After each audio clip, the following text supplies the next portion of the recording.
This video we're going to talk very briefly about graphics cards. I always have a couple guys in my class every year that want to get into really big discussions about the latest gaming cards. We're just not going to spend that much time on them because it gets a little bit too far into the weeds for the hardware. But I am going to go over some things that I want you to know about graphics cards so that you're not completely in the dark as to what they are and how they perform. And I'm going to talk about literally the titan of the field, so you can see how much money you can sink into these things. We'll talk about that. So let's talk about graphics cards. Anymore, where is it? Tiny little devices have graphics capability built into them. Graphics technology is kind of a solved science in many, many ways. This little Raspberry Pi 4 now has the abilities to support 2 monitors. Now, this is not gamer level graphics with GPUs, okay? But it has a little GPU on it, and it's a very good device for what it does. So motherboards anymore come with a built-in graphics card, and almost all of them these days will support up to 2 monitors. If you want to go to 4 monitors, I've seen guys that do day trading and some programmers. I was at one company that had 4 programmers lined up, and if you looked at their desks sideways, it looked like a tall ship because they had all these monitors on these octagonal, they call them octagons, I think, but they were these arms that would hold like 4 monitors for each person.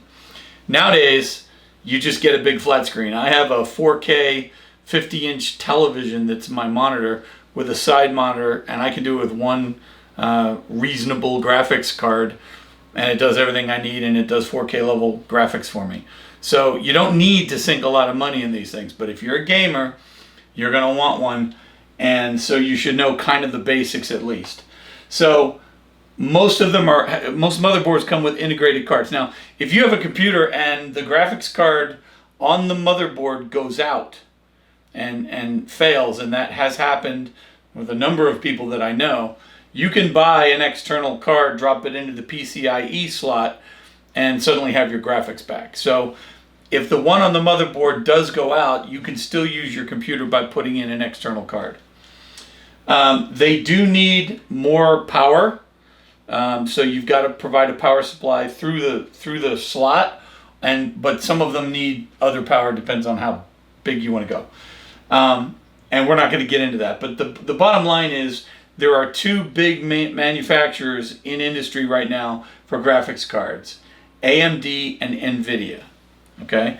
And to let you know, right now, the granddaddy of them all is called the Titan V by NVIDIA. It's got over 21 billion transistors in it. It's got 110 teraflops of performance. We're not going to go into that for this video. And it basically costs $3,000.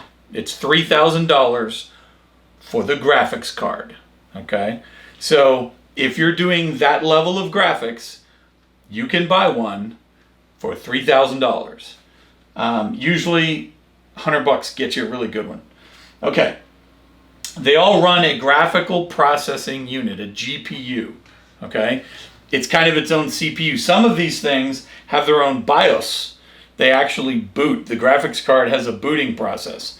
They come in 2 sizes, if you will. There's standard and what's called half height, and that's for the vertical size.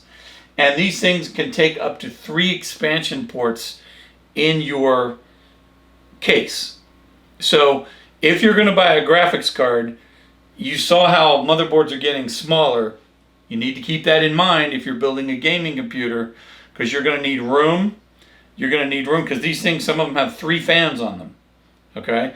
You're going to need room. You're going to need power. You're going to need to make sure that the motherboard can support it, okay? Because a lot of these things, unless you can prove that there's a manufacturing defect in the card, you cannot return them to the store. They have you're not going to give it back. Because a lot of people use the GPUs to do crypto mining. It's not as popular as it was a couple years ago, but people were buying graphics cards, using them for a long weekend because they'd link 15 of these things together and try to mine cryptocurrency, and then they try to take them back. And the stores were like, we're done. Fry's Electronics, nope, can't return them. So don't be surprised if you go to buy a graphics card, if they don't slap you at the register with, you can't bring this thing back, right? So be ready for that, okay? Like I said, they have their own BIOS, and they have, if you can connect multiples of these together, and a lot of them you can, that's a proprietary communication software that comes with it. That's a driver, basically. And we're not going to go into the codecs that they support, because that would be a whole course in itself. So understand that they basically come from two companies these days.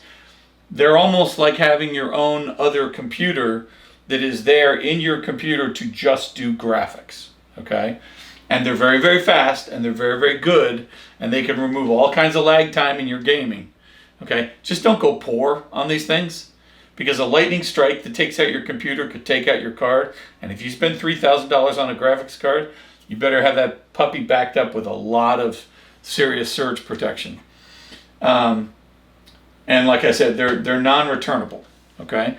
They use the GPUs to hack, to try to brute force passwords, things like that. I've known guys at NSA that use multiple GPUs, and on top of that, cryptocurrency, because GPUs do math really, really, really well and really, really, really fast, okay?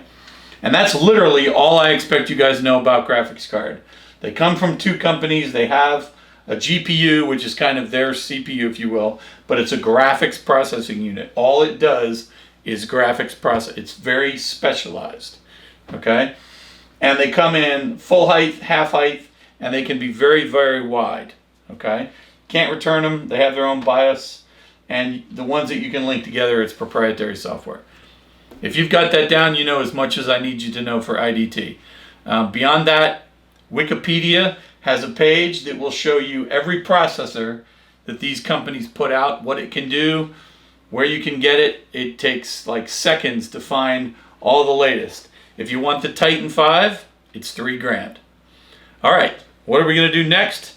Next, we're going to talk about storage and hard drives. So I'll see you on the other side.